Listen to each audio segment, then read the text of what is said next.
Olá, alunos da EJA da 11ª etapa, sejam bem-vindos a mais uma aula de língua portuguesa. Eu sou o professor Rodrigo Ribeiro, ministrante desse componente. Vamos ver o que teremos na nossa aula de número 23. Muito bem, objeto de conhecimento, a literatura na pós-modernidade e o detalhamento, contexto histórico e características do pós-modernismo brasileiro. Vamos à nossa aula, então. Muito bem, nós vamos falar então num contexto geral, né, aí das características, né, desse pós-modernismo brasileiro. Só que nós precisamos fazer um link com o pós-modernismo de Portugal também, na verdade com a literatura portuguesa, né, com alguns aspectos da literatura portuguesa. Então eu quero começar trazendo para vocês a influência, né, dessas características aí da literatura portuguesa dentro do nosso pós-modernismo brasileiro, tá bom? Então acompanhem comigo. Muito bem, a primeira característica que nós vamos trabalhar, né, que eu trago para vocês, é a adaptação de vanguardas europeias, certo? Então eu vou colocar só aqui para a gente identificar as vanguardas europeias. Por quê, professor? O que significa, então, o termo adopção? Desculpa, tá, gente? É adopção. Quer dizer que o Brasil adotou, então, aí essas características da vanguarda europeia, certo? Então, quando a gente fala dessa questão das vanguardas, né, dessa adopção de vanguardas europeias, a gente já tem o modernismo português aí desde a publicação lá da revista Orfeu em 1915. E aí, desde essa época, então, a gente já tem essas tendências artísticas europeias que foram influenciadas aí no modernismo brasileiro, né, que vai sempre buscar por novas formas de expressão e também na rejeição da tradição, né, a principal característica aí. Nós vamos ter também a interiorização da experiência, tá? Também vou colocar abreviado aqui para vocês. Interiorização da experiência, certo? E o que seria isso, então? Tanto o modernismo português como o brasileiro, eles buscaram, então, aí essa interiorização da experiência, ou seja, uma reflexão, né, sobre a condição humana e a realidade do cotidiano, embora, né, de forma mais nacional no Brasil e existencial em Portugal, certo? Outra característica super importante aí que a gente consegue perceber é o rompimento, tá? O rompimento com a tradição. Isso mesmo. O que isso significa, professor? Então, foi preciso aí, né, buscou-se uma arte moderna e não tão acadêmica, né, que foi o ponto comum entre aí esses dois modernismos, tanto o português quanto o brasileiro, que se manifestou na crítica ao simbolismo, né, que é o período que vinha antes, aí, período literário, e na valorização da experimentação da liberdade criativa, certo? Outra influência, né, que nós vamos ter é a influência... Opa, deixa eu apagar aqui rapidinho. É a influência na literatura, tá? Isso mesmo. Então, os escritores como Ferreira de Castro, como Ferreira, né? Ferreira de Castro, Alves Redol, que são importantes representantes aí do modernismo português, influenciaram nesse desenvolvimento do romance regionalista brasileiro, especialmente aí no neorrealismo português, tá? E outra influência são as temáticas comuns, né? As temáticas comuns que eles tiveram, tanto os dois modernismos aí. A reflexão sobre a identidade nacional, isso aqui prestem bastante atenção, tá? Porque realmente teve essa reflexão sobre a identidade nacional, o papel do escritor na sociedade e a crítica ao autoritarismo foram temas que marcaram tanto o modernismo português quanto o brasileiro, tá bom? Embora com nuances e especificidades locais. Por que isso? Porque cada um teve, então, aí a sua especificidade, tanto em Portugal quanto no Brasil. Então, essa influência do modernismo português, né, no nosso modernismo aqui no Brasil, ele contribuiu para a construção de uma identidade modernista que vai aí refletir a realidade local, mas também buscava a renovação de expressão e a reflexão sobre a condição humana, tá? Com um diálogo sempre com as vanguardas europeias, que foi a primeira influência que eu mostrei para vocês aí, né, do modernismo português no modernismo brasileiro, certo? Agora sim, então, nós vamos ver melhor essa literatura portuguesa. Olha só. Primeira temática, então, que eu trago para vocês. Quais são os temas caros à literatura portuguesa? Né? Então, escritas marcadas pelo desejo de reescrita do passado, discursos históricos, ficcionais, né, e funcionais, preservadores e idealizadores da identidade, são características que percorrem todas as épocas da literatura portuguesa, na afirmação de sua voz como nação e arte. Olha só, gente, então prestem atenção.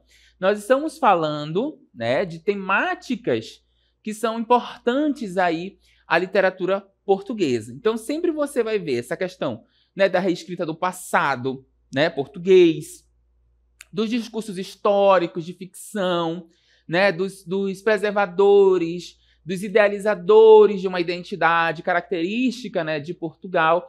E você vai ver isso em todas as épocas da literatura portuguesa, porque eles precisavam dessa afirmação, né, da voz ali como nação e na arte que estava presente também, certo?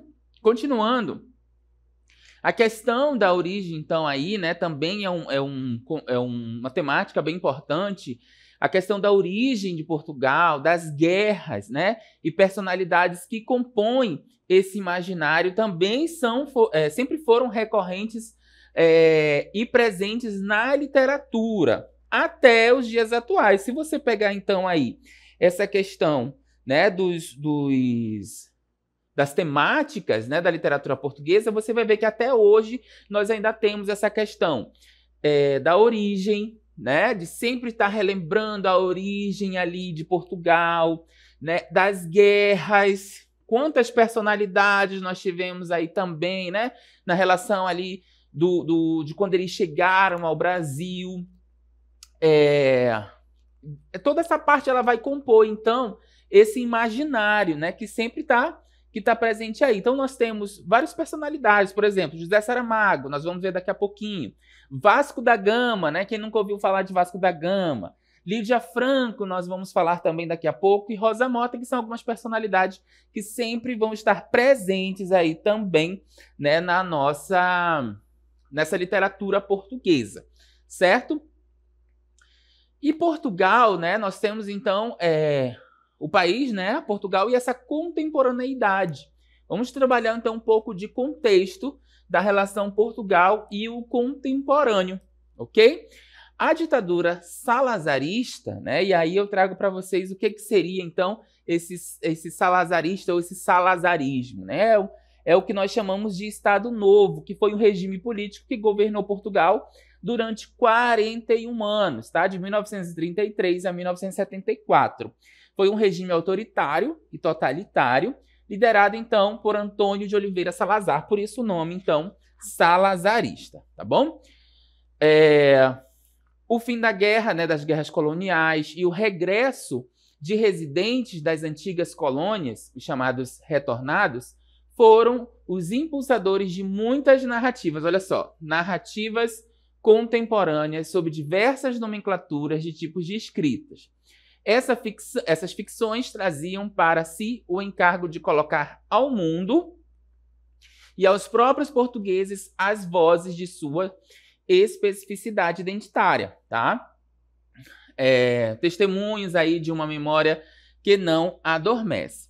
Sempre redimensionados as fronteiras entre a ficção e a realidade. Então vejam aqui, ó. Sempre entre o quê? Ficção e realidade. Vão estar aí, então, presentes nessa literatura, né? Que são características predominantes da literatura portuguesa. Então, ficção e realidade estão como predominantes como característica, né, dessa literatura portuguesa. Se você pegar os Lusíadas de Camões, você vai ver essa ficção, essa realidade. Se você pegar os Maias de Eça de Queiroz, você vai ver essa realidade, né? O livro do Desassossego, de Fernando Pessoa, você também percebe essa ficção e essa realidade, né, entre os dois, certo? Muito bem. Vamos só voltar aqui rapidinho essa cartela, para que a gente perceba bem que ainda, né, no contemporâneo nós temos essas características das narrativas em Portugal, essas narrativas contemporâneas aqui que eu trouxe para vocês. tá? Eles vão ter diversas nomenclaturas, mas sempre nós vamos ter o quê? A ficção e a realidade muito próximas, né? Por quê? Porque eles querem trazer as vozes, né, dos portugueses, as especificidades aí identitárias, ou seja, mostrar que realmente aquela obra traz a identidade do povo português, né? Então nós vamos perceber isso nessas obras. Outras coisas, ó, testemunhos de uma memória que não adormece. Essas memórias do povo português, né, dos portugueses, sempre vão estar presentes, né? Você percebe em algumas obras que você sempre vai ter essa voz, né? Quando a gente fala de voz, é o quê? É o povo português falando, né? O próprio português ali, enquanto autor, se colocando naquela história. Então, essas memórias, elas nunca vão morrer, porque elas sempre estão revivendo, né? Quantos feitos históricos nós tivemos na história de Portugal que são sempre relembradas? Então, é importante nós observarmos essas características aí dentro dessas obras. Vamos continuar. Nós temos, então, uma obra, né, bem interessante, que é o ensaio sobre a cegueira do nosso querido José Saramago, de 1995, tá? Então, esse romance, né, ele descreve a situação ocorrida em uma comunidade após o aparecimento de uma infecção com transmissão rápida, né, que provoca cegueira nas pessoas. O que isso nos remete, hein, gente? A um passado não tão distante, né? Nós temos aí, então, um passado não tão distante, fazendo referência, fazendo uma analogia com o nosso cotidiano. Nós passamos por uma pandemia, né? Recentemente. Então, continuando aqui, né? Progressivamente, a maior parte da população é contaminada e o governo toma medidas semelhantes as que observamos hoje, fechamento de fronteiras, confinamento, racionamento e tantas outras. Então, nós temos aí um paralelo, né, da obra lá desde 1995 do José Saramago com uma realidade nossa, né, que nós vivemos aí num tempo não tão recente. Então, só voltando aqui, Ensaio sobre a Cegueira é o nome da obra, tá bom? E é esse romance que vai descrever essa situação aí, uma comunidade, né, essa situação, né, o enredo da história, então, vai ser sobre isso, sobre essa infecção aí, que teve uma transmissão muito rápida e começou, então, a cegar as pessoas, né? E aí o governo tomou uma medida muito rápida, com o fechamento de fronteiras, né, confinamento, para que a coisa não desandasse, né, podemos dizer assim, não fosse, então, aí contaminar outras pessoas também, certo? Nós vamos, então, agora ouvir um pouquinho dessa história, as cartelas vão ficar passando para vocês, né? O texto vai ficar passando para vocês, e aí a gente vai poder acompanhar um pouquinho, né? Só um pequeno trecho dessa obra do José Saramago. Vamos acompanhar. O médico perguntou-lhe: nunca lhe tinha acontecido antes, quero dizer, o mesmo de agora, ou parecido, nunca, senhor doutor. Eu nem sequer uso óculos. E diz-me que foi de repente, sim, senhor doutor, como uma luz que se apaga, mas como uma luz que se acende. Nestes últimos dias tinha sentido alguma diferença na vista? Não, senhor doutor. Houve algum caso de cegueira na sua família, nos parentes que conheci ou de quem ouvi falar? Nenhum. Sofre de diabetes? Não, senhor doutor. De sífilis? Não, senhor doutor. De hipertensão arterial ou intracraniana? Da intracraniana? Não sei. Do mais, sei que não sofro. Lá na empresa, fazem-nos inspeções. Deu alguma pancada violenta na cabeça hoje ou ontem? Não, senhor doutor. Quantos anos tem? 38. Bom, vamos lá. Então, observar esses olhos.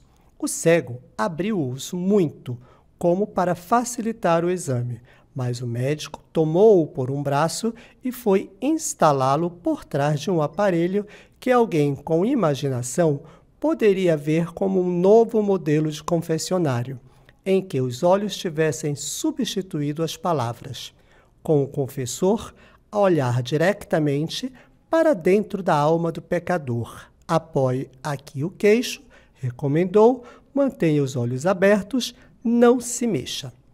A mulher aproximou-se do marido, pôs-lhe a mão no ombro, disse: verás como tudo se irá resolver. O médico subiu e baixou o sistema binocular do seu lado, fez girar parafusos de passo finíssimo e principiou o exame. Não encontrou nada na córnea, nada na esclerótica, nada na íris, nada na retina, nada no cristalino, nada na mácula lútea, nada no nervo óptico, nada em parte alguma. Afastou-se do aparelho, esfregou os olhos, depois recomeçou o exame desde o princípio, sem falar, e quando outra vez tinha na cara uma expressão perplexa. Sem falar nada, e quando outra vez terminou, tinha na cara uma expressão Não lhe encontro qualquer lesão. Os seus olhos estão perfeitos. A mulher juntou as mãos num gesto de alegria e exclamou: eu bem te tinha dito, eu bem te tinha dito. Tudo se ia resolver. Sem lhe dar atenção, o cego perguntou: já posso tirar o queixo, senhor doutor? Claro que sim. Desculpe, se os meus olhos estão perfeitos, como diz, então por que estou eu cego? Por enquanto não sei lhe dizer. Vamos ter de fazer exames mais minuciosos. Análises, ecografia, encefalograma. Acha que tem alguma coisa a ver com o cérebro? É uma possibilidade, mas não creio. No entanto, o senhor doutor diz que não encontra nada de mal nos meus olhos. Assim é, não percebo. O que quero dizer é que, se o senhor está de facto cego, a sua cegueira neste momento é inexplicável. Duvida que eu esteja cego? Que ideia! O problema está na raridade do caso. Pessoalmente, em toda a minha vida de médico, nunca me apareceu nada assim. E atrevo-me mesmo a dizer que em toda a história da oftalmologia, acha que tenho cura, em princípio, porque não lhe encontro lesões de qualquer tipo, nem malformações congênitas, a minha resposta deveria ser afirmativa. Mas, pelos vistos, não o é. Só por cautela, só porque não quero dar-lhe esperanças que depois venham a mostrar-se sem fundamento. Compreendo? Pois é. E deverei seguir algum tratamento, tomar algum remédio? Por enquanto não lhe receitarei nada. Serei estar a receitar às cegas. Aí está uma expressão apropriada, observou o cego. O médico fez que não ouvira. Afastou-se do banco giratório em que se tinha sentado para a observação e, mesmo de pé, escreveu numa folha de receita os exames e análises que considerava necessários. Entregou o papel à mulher: aqui tem, minha senhora, volte cá com o seu marido quando tiver os resultados. Se, entretanto, houver alguma modificação no estado dele, telefone-me. A consulta, senhor doutor, paga a empregada da recepção. Acompanhou-os à porta, balbuciou uma frase de confiança do gênero: vamos a ver, vamos a ver. É preciso não desesperar. E quando se encontrou de novo só, entrou no pequeno quarto de banho anexo e ficou a olhar-se no espelho durante um longo minuto. Que será isso? Murmurou. Depois, regressou ao gabinete, chamou a empregada: mande entrar o seguinte. Nesta noite, o cego sonhou que estava cego. Muito bem, nós acompanhamos aí um pequeno trecho dessa obra, né, do José Saramago. Nós temos uma característica própria desse autor, que nós vamos já ver num pequeno trecho. Se vocês conseguiram observar, né, no texto que foi passando e fazendo essa relação, então, com o áudio que vocês estavam ouvindo também, né? Deu para a gente perceber um pouquinho, então, aí do que seria, né, essa cegueira que o José Saramago traz para a gente. Vamos ver um trechinho da obra? Olha só. Muito bem, nós temos aí, né, antes da gente falar dessa questão do trecho da obra, né, e do estilo do José Saramago, a gente só reforça, então, que essa obra, ela vai explorar aí, né, como a sociedade, ela vai se desintegrar diante dessa cegueira, resolvendo aí, então, na verdade, revelando, né, o lado mais sombrio da natureza humana. A gente pode perceber no texto o egoísmo, né, a crueldade, mas também o potencial de solidariedade e resiliência que essa obra traz. Então, um trechinho aqui que nós pegamos, né, dessa obra diz o seguinte: o médico perguntou-lhe, nunca lhe tinha acontecido antes. Olha só, gente, como eu vou fazer essa leitura como se nós não tivéssemos, então, essa pontuação, né, que é uma das primeiras características que nós já vamos observar aqui na nossa obra, certo? O médico perguntou-lhe, nunca lhe tinha acontecido antes, quero dizer, o mesmo de agora, ou parecido. Nunca, senhor doutor, eu nem sequer uso óculos. E diz-me que foi de repente. Sim, senhor doutor, como uma luz que se apaga, mas como uma luz que se acende. Nestes últimos dias, tinha sentido alguma diferença na vista. Não, senhor doutor. Vejam que essa leitura ela ficou um pouco bagunçada, né? Mas porque eu fiz a leitura desse jeito. Isso é uma característica própria do José Saramago, né? A questão da pontuação. Aqui nós não temos, então, aqui as travessões para introduzir a fala dos personagens, né? As falas dos personagens.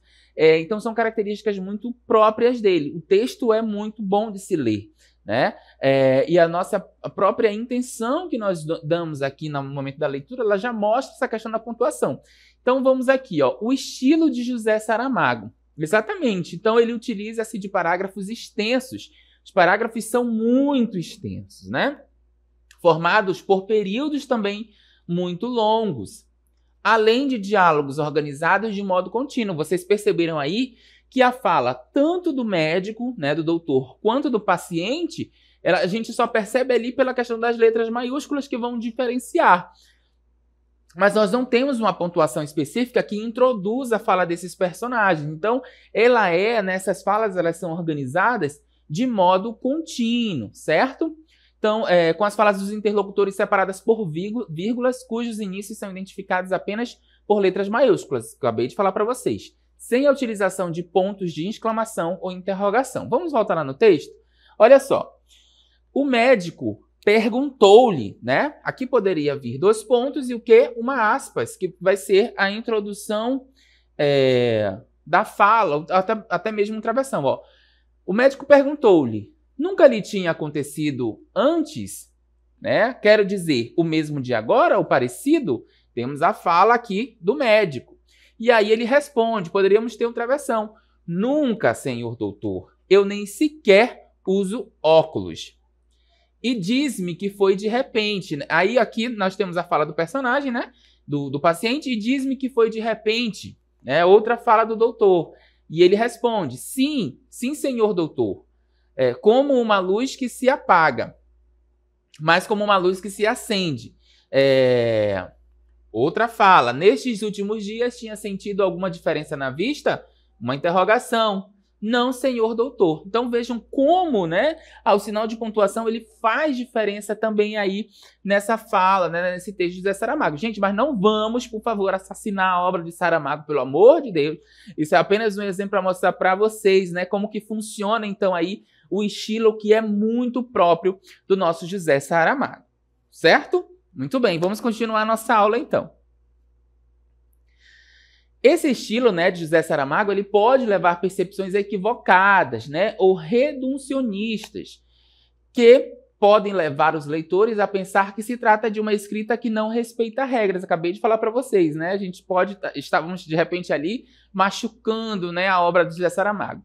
Mas ao ler o texto atentamente, nota-se que Saramago escreve sobre uma norma, uma gramática, ainda que não seja convencional, que pode ser compreendida. Então, nós conseguimos compreender. Primeira vez que eu li para vocês, né, de uma forma ali sem interpretação, mas a gente consegue fazer essa leitura. Depois que a gente foi colocando as pontuações ali, ficou bem mais claro, né, do que seria ali a fala dos personagens, a fala do doutor, a fala do paciente, o que ele queria perguntar, quais as falas que seriam introduzidas, ok? Vamos continuar. Nós vamos ver também Lídia Jorge, né, aí que é uma grande personalidade de Portugal, como eu falei para vocês, muitos autores que estão presentes aí nessa literatura. Então, ela é uma escritora portuguesa contemporânea, de renome internacional, cuja obra é bastante apreciada no Brasil. A sua obra traça um retrato da sociedade portuguesa, ao debruçar-se sobre a história recente, a identidade, as contradições que a percorrem através de um olhar crítico e sensível sobre os deserdados do mundo contemporâneo. Muito bem, nós vamos ver então aí, também vamos conhecer um pouquinho, né, vocês vão poder ouvir um trechinho da obra da Lídia Jorge. Vamos lá? Marido. Salve, Regina, Mater Misericórdia, Vita, Dulcedo, Espes, imensa doçura. Salva e vem. Vem e abafa a vida, a roupa, a sala e o fogão. Abafa a espera com teu doce bafo. Ampara a vela, acende o fósforo, concentra o ar, protege da aragem a chama da vela até ele vir.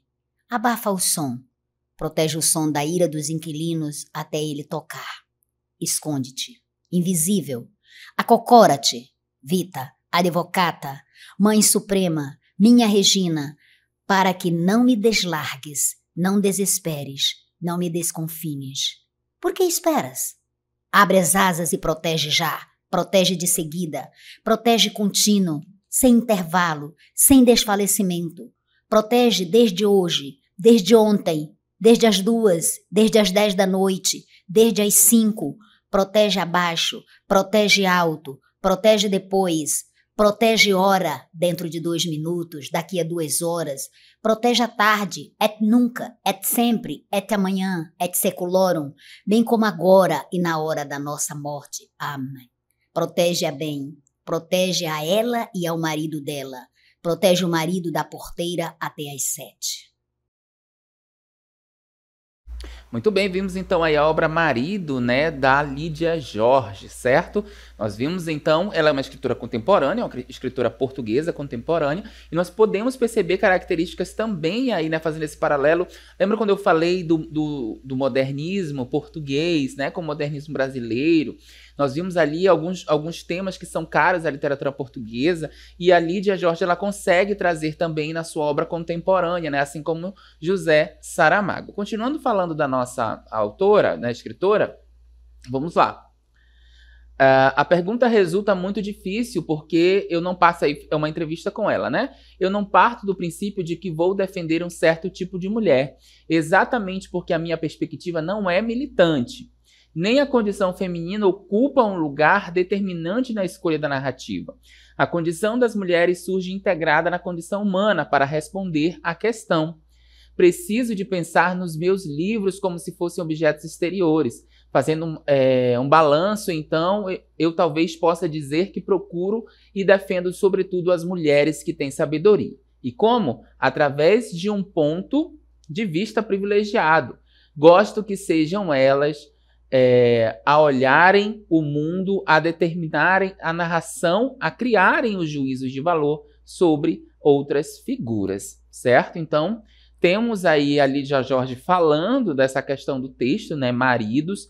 É um texto bastante contemporâneo, né, aí dessa escritora, e faz esse contraponto também aí com as obras mais antigas da literatura portuguesa, mas que trazem algumas temáticas, né, que são defendidas aí durante anos dentro dessa literatura. Tá bom, pessoal? Bom, eu espero que vocês tenham gostado da nossa aula. Eu vou ficando por aqui e a gente volta numa próxima oportunidade.